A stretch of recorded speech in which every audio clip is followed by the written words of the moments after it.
कभी सोचा है कि इंसान ने पहली बार सही मायनों में सोचना कब शुरू किया? एक ऐसा वक्त जब वो सिर्फ पेट भरने के लिए नहीं जी रहा था, बल्कि अपनी सोच को, अपने जीने के तरीके को बदलने के लिए लड़ रहा था। वो ना तो पूरी तरह से जंगली था और ना ही पूरी तरह से सभ्य। वो एक बीच के रास्ते पर खड़ा था। इतिहास में इस दौर को मेसोलिथिक युग यानी मध्य पाषाण युग कहा जाता है। लेकिन ये सिर्फ एक नाम नहीं है, ये एक क्रांति की कहानी है। तो चलिए आज हम उसी दौर में वापस चलते हैं जहां से इंसान की नई सोच ने जन्म लिया। और ये कहानी शुरू होती है एक बहुत बड़े कुदरती बदलाव से। एक ऐसे बदलाव से जिसने दुनिया की शक्ल हमेशा के लिए बदल दी। आज से करीबन 12,000 साल पहले धरती का मिजाज बदल रहा था। लंबा सर्द हिमयुग यानी आइस एज अब खत्म हो रहा था। देखिए, पेलियोलिथिक युग की दुनिया कैसी थी?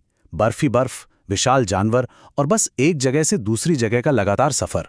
लेकिन फिर कुदरत ने करवट ली, तापमान बढ़ने लगा, बर्फ पिघलने लगी और जो धरती कल तक ठंड से कांप रही थी, वहां अब घने जंगल उगने लगे, नीली नदियां और झीलें बनने लगीं।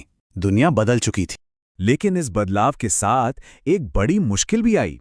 मैमथ जैसे बड़े जानवर अब धीरे धीरे खत्म हो रहे थे। इंसानों की आबादी तो बढ़ रही थी, लेकिन उनका खाना वो कम हो रहा था। ये एक बहुत बड़ी चुनौती थी। पुराने तरीके अब काम नहीं आने वाले थे। अब सिर्फ ताकत से काम नहीं चलने वाला था। इस नई दुनिया में जिंदा रहने के लिए दिमाग की जरूरत थी, एक नई सोच की। और जानते हैं, इसी जरूरत ने एक ऐसी तकनीकी क्रांति को जन्म दिया जिसके बारे में हम आज भी बात करते हैं। इस क्रांति का हीरो था एक छोटा सा पत्थर जिसे माइक्रोलिथ कहते हैं। अब वो पुराने भारी भरकम पत्थरों वाले औजार पीछे छूट गए। इंसान अब एक इंजीनियर की तरह सोच रहा था। उसने सीखा कि एक बड़े पत्थर से कहीं ज्यादा बेहतर हैं छोटे, नुकीले और तेज धार वाले पत्थर बनाना। सोचिए, महज 1 से 5 सेंटीमीटर के ये छोटे छोटे पत्थर, इन्हें लकड़ी या हड्डी के हैंडल में लगाकर कॉम्पोजिट टूल्स यानी मिले जुले औजार बनाए जाने लगे। और इसी नई तकनीक से बने धनुष और बाण जैसे हथियार, ये एक गेम चेंजर था। अब दूर से शिकार करना मुमकिन था। इंसान अब सिर्फ एक शिकारी नहीं, बल्कि एक स्ट्रेटेजिस्ट, एक रणनीतिकार बन गया था। वो अब झाड़ियों में छिपकर योजना बना सकता था। कह सकते हैं कि प्लानिंग की शुरुआत यहीं से हुई। इस नई टेक्नोलॉजी ने सिर्फ शिकार का तरीका ही नहीं बदला, इसने तो इंसान के जीने का पूरा ढंग ही बदल कर रख दिया। अब बड़े बड़े मैमथ का शिकार नहीं हो रहा था। खाने का मेन्यू पूरी तरह बदल चुका था। अब निशाने पर थे हिरण, खरगोश और पक्षियों जैसे छोटे और तेज जानवर। और इतना ही नहीं, जंगली फल और अनाज भी अब खाने का एक अहम हिस्सा बन गए थे। लेकिन इन सब में सबसे बड़ा बदलाव था मछली पकड़ना। इसने पहली बार इंसानों को खाने का एक ऐसा जरिया दिया जो भरोसेमंद था, स्थिर था। अब जिंदगी उतनी खतरनाक नहीं रही। हर रोज जान जोखिम में डालने की जरूरत नहीं थी।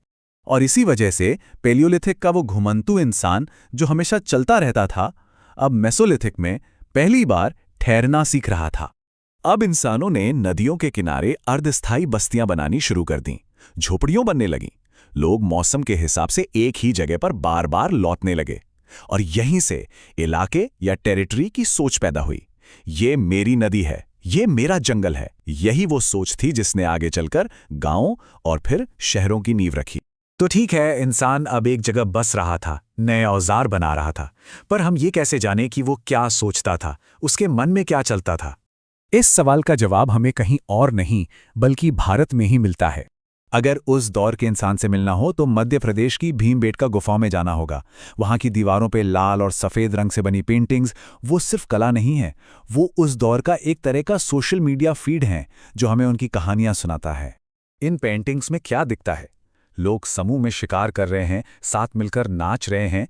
इनमें बच्चे के जन्म की खुशी है तो किसी अपने को खोने का गम भी है। ये तस्वीरें बताती हैं कि इंसान अब अकेला नहीं था, वो एक समाज बन चुका था। संस्कृति, रीति रिवाज, इन सब की शुरुआत यहीं से हो रही थी। और पता है, इसी दौर में इंसान ने अपना सबसे पुराना और वफादार रिश्ता भी जोड़ा। कुत्ते को पालतू बनाया गया। ये एक साझेदारी थी। कुत्ता शिकार में मदद करता, रात को खतरों से बचाता और बदले में इंसान उसे खाना और आग की गर्मी देता। तो ये सारी कहानी हमें कहाँ ले जाती है? आखिर मीज़ोलिथिक युग इतना अहम क्यों है? अक्सर लोग पेलियोलिथिक के रोमांच की बात करते हैं या फिर नियोलिथिक में हुई खेती की क्रांति की, लेकिन सच तो ये है कि मीज़ोलिथिक वो अहम पुल था जिसने उन दोनों दुनियाओं को जोड़ा। अगर ये बदलाव का दौर ना होता तो शायद खेती की शुरुआत तक हम कभी पहुंच ही नहीं पाते। ये दौर प्रयोगों का था। ये डर को अपने दिमाग से, अपनी बुद्धि से जीतने का दौर था। ये वो वक्त था जब इंसानों ने सिर्फ जिंदा रहना नहीं बल्कि जीना सीखा, योजना बनाना सीखा। जरा सोचिए, एक इंसान नदी किनारे बैठा है, हाथ में एक छोटा सा नुकीला पत्थर है और वो शायद आसमान को देख के ये सोच रहा है, क्या मुझे कल भी सिर्फ भागते रहना है या क्या मैं अपना कल खुद लिख सकता हूं? मेसोलिथिक युग सिर्फ पत्थरों का नहीं, ये इंसानी हौसले और बदलाव की वो पहली दस्तक थी।